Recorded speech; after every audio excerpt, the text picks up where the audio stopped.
Legendary Drops is absolutely blown up because he puts things so succinctly, so wonderfully that people can relate to them. And now he's talking about the discourse around the Wolverine game and how developers are so upset because mean words. Before we get into this video, I want to point out, I tweeted this out the other day. I saw this tweet, someone talking about how we're in the worst era of gaming Twitter. Like, what the hell does that even mean? No.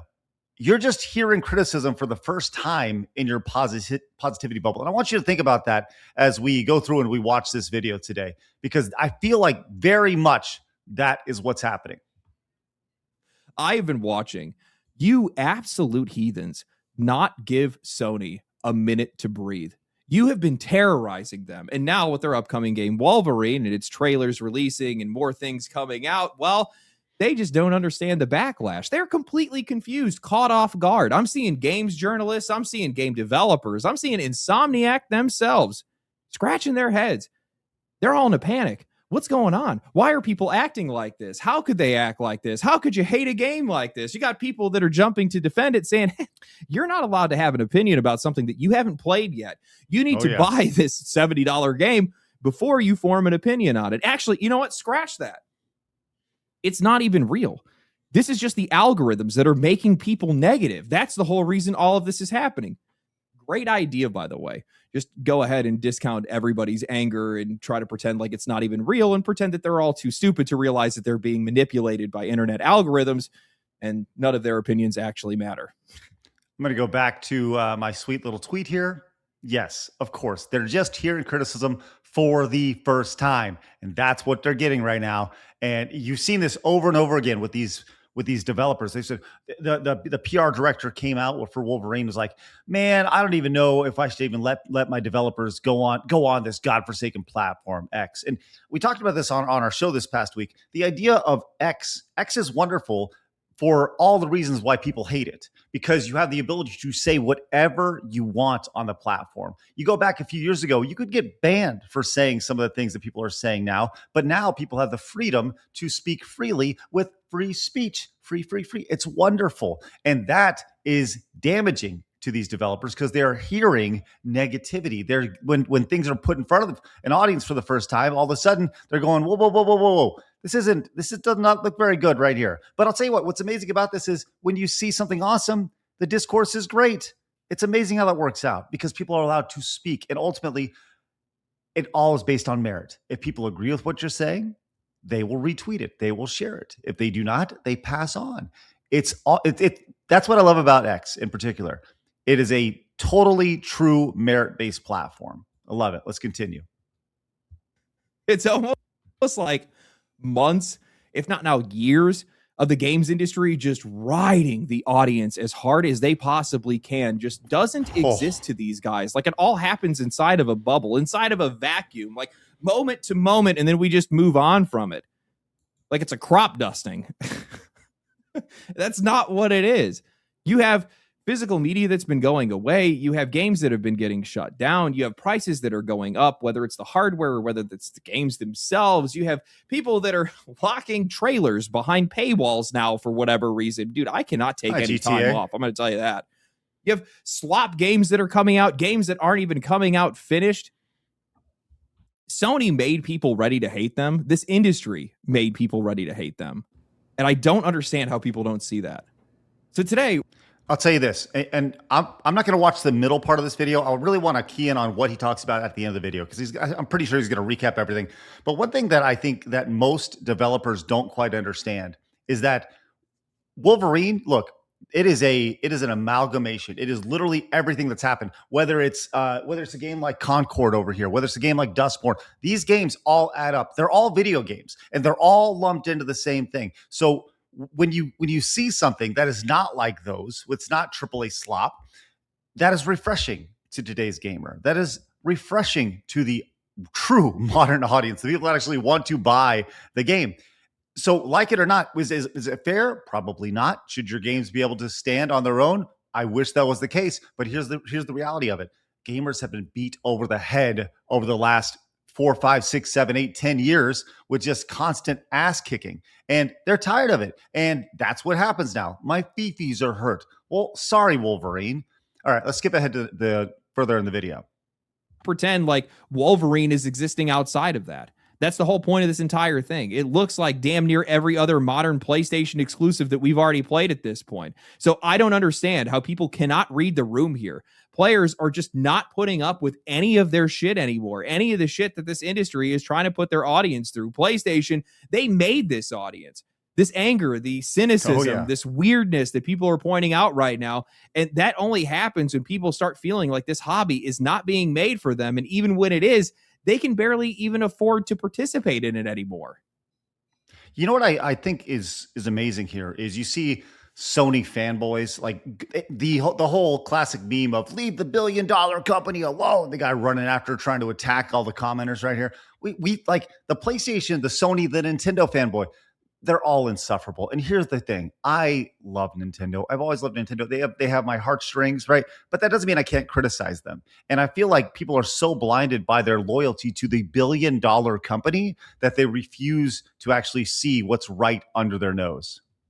I mean, are we just going to ignore the fact that Sony has been getting torched under damn near every single social media post for like the last month or 2 months at this point? Players have been community noting their posts, have been flooding their comment sections, roasting them over the death of physical media. A planned blackout for purchases and logins is in place right now where they're going to be protesting the PlayStation Network. And somehow these guys are confused when that same hostility is flowing into Wolverine.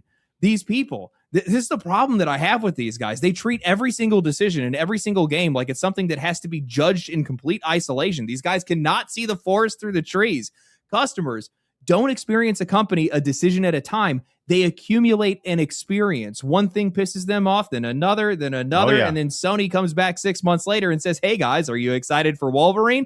No, they're not. You've made it impossible for them to be. People keep blaming the audience for becoming cynical without asking who made them cynical. I just don't think that the games industry understands what they've done by destroying people's trust and extracting as much value as they possibly can without giving anything back. They have completely flipped the burden of proof here. You know, years ago, if Sony had announced Wolverine, people would probably just say, hey, this is probably going to be a good game. Yep. They point to Insomniac's track record. Maybe they'd even float the Metacritic score. They'd ask, why should I be worried? But now the question is, why should I trust you? I've said this a million times. Goodwill is a currency, and Sony has spent it like crazy. At this point, I think these guys are socially bankrupt. That's such a powerful statement and very, very true. That's the thing that I don't think most of the developers, most of publishers look at when they see the online discourse is that the people who are most critical when it comes to these games, most of the time are the ones who care most about these games. They're not just, they want what's best for their games. They want what's best for their characters. They want what's best for the industry. They want a healthy industry. And that's why people like Legendary Drops, that's why shows like Side Scrollers have an audience, because we talk to the normal person. We talk to the normal man who just wants to play his games, have a good time, and wants what's best. They want what's best for Spider-Man, Wolverine, Sony, even Sony. They want what's best. But these companies refuse to listen to the discourse, and it just gets immediately thrown into it's toxic behavior online. Well, maybe you should open your ears and actually listen to some of that discourse. It may actually help you a little bit. For years, a lot of these companies could get away with damn near anything because the platform was worth it, the games were worth it, and people just kind of trusted these guys to deliver. Even something as goofy as that Sentinel fight, honestly, probably would have slid by without anybody even paying attention to it. But it just goes to show just how irritated people are right now, that after seeing that fight 1,000 times, maybe 100 times or whatever, now all of a sudden they pipe up and say, you know what, Wolverine? Oh, great. It's another one of these games. I don't think that people understand just how catastrophic that is for a game that is this expensive. A $300 million game doesn't just need people that are willing to buy it. It needs people that are going to be excited enough to buy it immediately and then push those sales even further and get other people to buy that game immediately. You cannot build any kind of business around an audience that doesn't trust you anymore. And the scary thing for Sony right now isn't that just people are memeing on Wolverine. It's that they've ruined their entire reputation so badly that Sony can show people one of their biggest games starring one of the biggest characters on earth from one of their most successful studios. And the audience's first instinct now is to say, what's wrong with this game? Wolverine at least had some built-in grace. People like Marvel, people like X-Men, they maybe like Insomniac in some cases, and that even hasn't been enough to be able to put a dent in some of this criticism. So what does Sony think is going to happen with games like Fair Games or Horizon Hunter's Gathering or whatever other game that they're going to try to push that doesn't have a giant audience ready to defend it? If Wolverine is getting this much hate, those games are going to get absolutely obliterated. You know, something that's not talked about when it comes to these things is the latest Spider-Man movie. You say, talking about those games, $300 million games, this Wolverine game, $300 million. The latest Spider-Man movie, the budget was like $225 million. So the games are costing more than the movies themselves. And he's 100% right. There has to be early adopters when it comes to this. Has to be an audience that goes in and just gobbles it up, and then it trickles down. That's how you make your money. But I got to be honest, I don't know. I mean, obviously, we're looking at ticket prices to play the games is $70, whereas a ticket price to go see the movie is what, 15, 20 bucks at this point? Holy shit. Are you kidding me? You want to know why people aren't going to see the movies? Well, now you know. But that's also why people aren't going to be playing the games as well. The value proposition of these games has to be something that we haven't seen before. And I got to be honest, the new Wolverine game, if you look at side-by-side comparison from the Wolverine game from 2009, I played that before, and I can get that for a hell of a lot cheaper, and it's probably going to be a better game. Let's just keep it real. Drives me insane with all of this is that we have people that are out there that are trying to convince themselves that none of this is even real. Like, if they can just explain away this backlash hard enough, then maybe somehow this problem's just gonna, I don't know, disappear. GameSpot just published an article that was titled "Wolverine is another victim of the internet's endless gaming negativity," where they're sitting there and they're trying to explain away all of this by citing a recent University of Toronto study claiming that Twitter's recommendation algorithms and just algorithms in general favor high engagement, inflammatory, and polarizing content, essentially just suggesting that people are only saying this stuff because they're being manipulated by negative algorithms. Then, of course, pointing the finger at YouTubers like myself, talking about how engagement baiting and thumbnails and bad faith takes are all rewarded, and that's all part of this as well.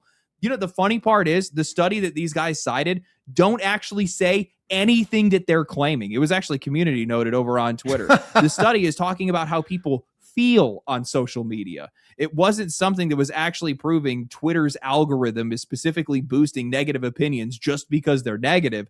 They just tried to twist this to be able to suit their worldview and to cope. It's hilarious. Let's just say hypothetically that was the case.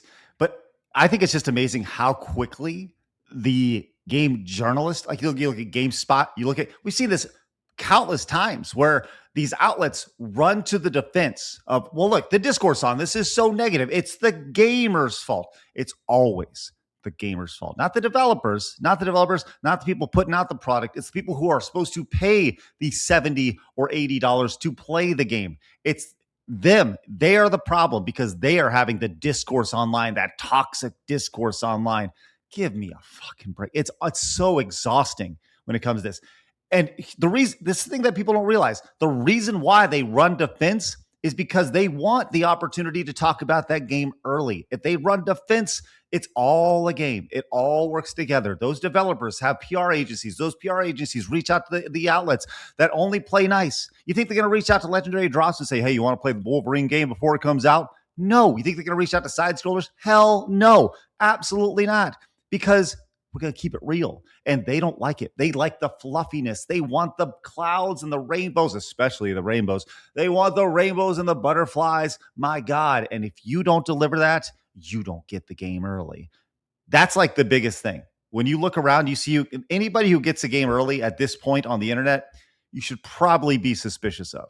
Curious to me that all these games journalists have the balls to be able to blame algorithms for creating these hive-minded opinions when literally hours after GameSpot publishes their article, Windows Central puts out their own asking, is gaming discourse more negative than ever? And if so, is it deserved? How did we get here? Pointing out all the hate around Wolverine and Grand Theft Auto 6 and Halo Combat. Hey, wait a minute. I see what you're doing here. You're not going to sneak that mid-ass remake into this conversation and pretend like it belongs here. That game got rightfully judged. Maybe there's some other stuff going on with these other games, but that game, no. That belongs where it is. Look, I'm going to break the fourth wall because I think a lot of these people just don't understand why their relevance is evaporating and also why they just don't feel connected to the rest of the audience right now. I'm going to tell you this before he gets into that. I'm going to tell you this right now. Legendary Drops, these YouTubers who are talking about these games, they are more of a journalist than anybody working at GameStop right now. I'm going to tell you this right now. Sorry, GameStop. That's the God honest truth. Algorithms are not magic. By and large, they're just echo chambers. They learn what you watch, what you click on, what you interact with, what keeps you around, and then they show you more of it in hopes that you stay on the platform long enough and you come across some of their advertising. So if Wolverine is getting criticized everywhere. If a clip is getting millions of views, if people are piling into comment sections and they're saying the same thing over and over again, maybe the algorithm isn't manufacturing an opinion that doesn't exist. Maybe people are just pissed off. Maybe negativity has taken over the gaming space because, well, the audience itself has become negative because, well, the industry made them that way. And instead of just asking why, everybody keeps desperately searching for some other explanation that allows them to avoid the obvious answer. The algorithm did it. YouTubers did it. Twitter did it. Gamers are miserable. You guys don't even like video games anymore. You guys are ungrateful, or whatever they want to say. Anything other than admitting that after years of price increases, broken launches, disappearing ownership, live service failures, corporate slop, enormous budgets, safe design, and companies constantly asking you to pay more for less, while also just showing you the same game over and over again, maybe that's finally taken a toll. And maybe how many times have we seen that type of gameplay that he was showing on screen? I mean, look, that's a fine game, right? But how many times have we seen that? How many times are we going to see that in Wolverine? And everything he just talked about, it's like a bullet point, one after another, that we constantly hear when it comes to talking about the gamers and the chuds online. It's nonsense. And just like we're tired of the ist and the phobe and all this stuff, we're just tired of it. And one other thing, when it comes to gaming discourse being negative, I'm going to tell you this right now. It's always been negative. Any entertainment product, there's always negativity around it. Always. There will always be people who look at things and think that could have been better. There's always people who look at things and say that should have been done this way. That's the reality of it. Now, for the first time, specifically on X, since Elon Musk bought it and totally made it a free speech platform, you are hearing that for the first time. You did not hear that on Twitter 1.0. You do not hear that on Facebook. You do not hear it on Threads, and you sure as hell don't hear it on Reddit unless it's a safe space. People just aren't putting up with it anymore. Yep. Room doesn't get any AC. It's like I'm back in California all over again. I've seen a lot of people that have been trying to call culture war on a lot of this stuff, and it's just nonsense. Like, bro, stop. Just give it up already. I'm getting so tired of people wanting to pull that wagon every single time anything ever gets out of control. Anytime anybody has anything to bring up about any of these games, whether it's Grand Theft Auto 6, whether it's Wolverine, neither one of these games are in that kind of conversation. That has nothing to do with what's going on right now. This is a discussion over physical games, over pricing, over game ownership, over paywalling advertising, over just a ton of different things that these companies have done over the years that have just constantly been grinding against people's goodwill to the point where there's just nothing left, man. There's just nothing left. And like, I've tried to take time to kind of reflect on this myself, because like I've looked at some of my videos over the last like year or so, and I'm like, man, there is a lot more negative videos. And the reason why is because I'm negative. I'm not happy with the direction that things have been going in. And while there's some games that I get really excited. Do you want to know why he's negative? It's because he cares. And that's the disconnect that you see. And I mentioned this earlier. The developers, they go, "It's so negative online." It's because he cares. That's why. That's why he talks negative about all these games. That's why his videos are starting to show up a little more negative. And guess what? He's growing because other people care. They're the ones watching his videos. Crazy. There are a ton of games that I get really excited for, and I talk about them here on the channel. And I try to be able to exude as much positivity as I can around those games. The problem is that there's just not enough of them. There's not enough of them. And the industry that holds the part of the industry that holds the most influence and the most money and the most developers is the worst part of the games industry right now. Whew. And it's the part that has to be talked about. Because if we don't talk about it, it doesn't get fixed. And while I know that they're sticking their head in the sand right now and they don't want to listen to any of it, and they're just basically ignoring everybody, they're doing everything they possibly can to just pray and hope that we just suck up the slop and shut up. Yep. We just have to keep screaming. It's all we can do. 100%. These game developers and these journalists need to wake up to the reality that the most vocal parts of the audience are the ones that you need to be listening to right now. And while they don't share your same values, tastes, or priorities, without them, you're not going to have a job. You're not going to have a studio. You're not going to be in this business. You're going to end up getting pushed into something else. And this idea that, oh, it's just negative discourse that sells, that's the reason why it's taking over everything right now, then explain all the positive discourse that's been around games that we've seen every single year. Hold on. I want to stop that right there. the king of positivity, the biggest industry shill himself. Jeff Keighley makes more money than anybody. He is the epitome of toxic positivity because he does have those relationships with every single developer and he does want to showcase them at Summer Games Fest. Once again, good on Jeff. Great for him. But he, once again, his positivity was more profitable than anybody's negativity. So I think that should definitely be brought up. Expedition 33, Baldur's Gate 3. This year was Pragmata or Pal World or there's 5 other games. There's a bunch of indie games that keep coming out. Why is it that the indie games are constantly getting so much praise? They're somehow just immune to all of this negativity. I don't think that's the case. I recognize that I am a critical guy and I recognize that's the kind of content that I make, but I've also kind of come to this conclusion more recently. And it's something that I'm blessed with. I'm not special. I'm not some crazy good content creator. I'm not an incredible writer. I'm not even really good with editing or anything like that. I am incredibly lucky. And I'm lucky in the fact that I am milk toast. While maybe my opinions might be a little bit more pointed or maybe well worded in some cases, I am no different than any other gamer. You know what? You know what he is? Legendary Drops is a normal man. That's it. He's just a dude who likes video games. He's not a great gamer. He's not a bad gamer. He just enjoys them, and he's able to exude what he and ultimately other people are feeling. And you know that because of the hundreds of thousands of people that will watch his videos. That's one thing to keep in mind. This video has over 500,000 views on it right now. Those 500,000 views represent 500,000 customers. That's the thing that these developers don't quite understand. And YouTube pushes that out with their algorithm based off of what they think people want to see and what people have shown interest in. That is how you have over 500,000 customers watching a video and vehemently agreeing with him because he is a voice of just the normal guy. And because of that, there's a lot of people that end up liking me. There's a lot of people that end up agreeing with me. There's a lot of people that end up watching the videos and supporting me. That's the benefit of the echo chamber, I guess, in this case, is that I am just an average gamer. I'm not good at them, not particularly. I guess some maybe, not really. But I just like video games. And I like a bunch of different kinds of them. And I'm very opinionated about them. And I don't like losing and spending money on something that I don't end up liking. And that's why I talk so much about them. And that's why I end up being so negative about so many of them, because that's just the state of the industry today. And that's why people are acting the way they are.